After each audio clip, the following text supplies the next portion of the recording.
Bonjour, si vous cherchez comment changer des disques d'embrayage, vous êtes sur la bonne vidéo. Donc on va vous montrer sur un AM6, moteur AM6 d'une Yamaha DT R de 2011, mais il sera pareil sur tous les AM6. Donc on va vous expliquer à quoi ça sert un embrayage. Donc je laisse ma petite collègue commencer. L'embrayage il permet de débrayer, arriver au feu rouge pour pas caler car la vitesse va être trop basse par rapport au rapport qu'on a passé. Ça permet aussi de trouver le point mort et de pas pousser. Parce qu'en fait des fois quand on arrive au feu rouge, vous voyez il faut freiner. Et du coup si on débraye pas, la moto elle cale. Parce que la roue elle tournera pas assez vite par rapport au rapport. Et ça permet, quand on est au point mort et que le feu il passe au vert, on claque la première et on se taille parce que sinon c'est chiant déjà de pousser et ça fait attendre toutes les personnes derrière.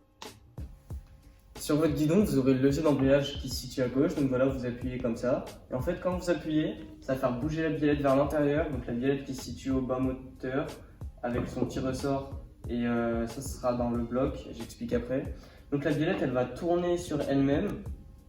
Et c'est grâce à la bille ici, à la tige, la bille et l'autre petite tige, qui celle-là se mettra juste ici au niveau du support de pression, mais à l'intérieur pour que le support de pression bouge. Donc en fait, ce qui va se passer, c'est que quand la biellette elle va bouger grâce à ça, il y aura les disques, donc ici les disques garnis sur les disques lisses qui sont en contact.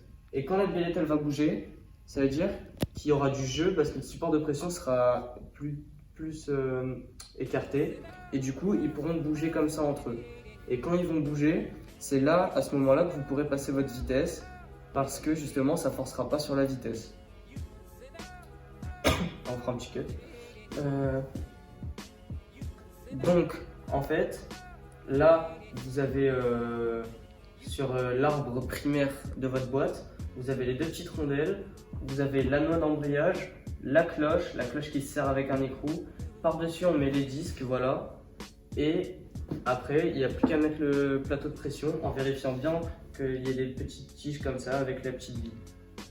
Donc, maintenant, quand vous débrayez, vous appuyez sur le levier, vous savez ce qui se passe, les disques ils bougent comme ça.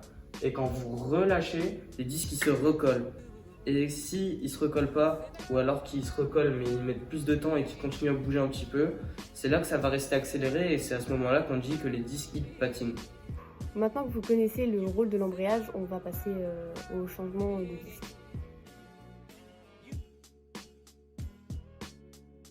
Alors premièrement, il faudra enlever le support de pression avec les 4 vis.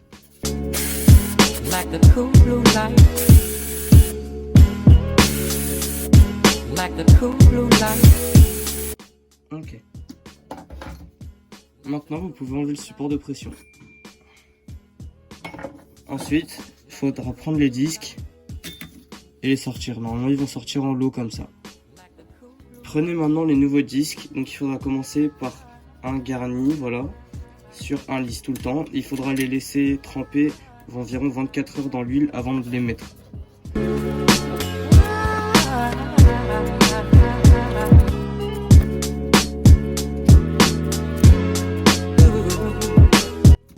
Voilà, ici vous aurez cette petite tige avec le bout qui va appuyer sur le support de pression parce qu'à l'intérieur vous aurez la longue tige avec la petite bille.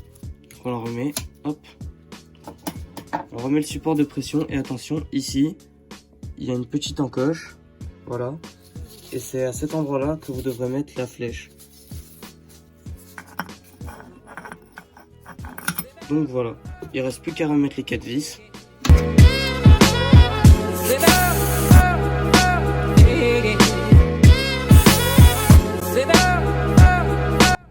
Donc une fois que c'est fini, vous allez voir avec votre biellette ici. Si elle revient, c'est que c'est bon. Et là, si vous entendez un bruit ici au niveau de l'embrayage, c'est que c'est bon.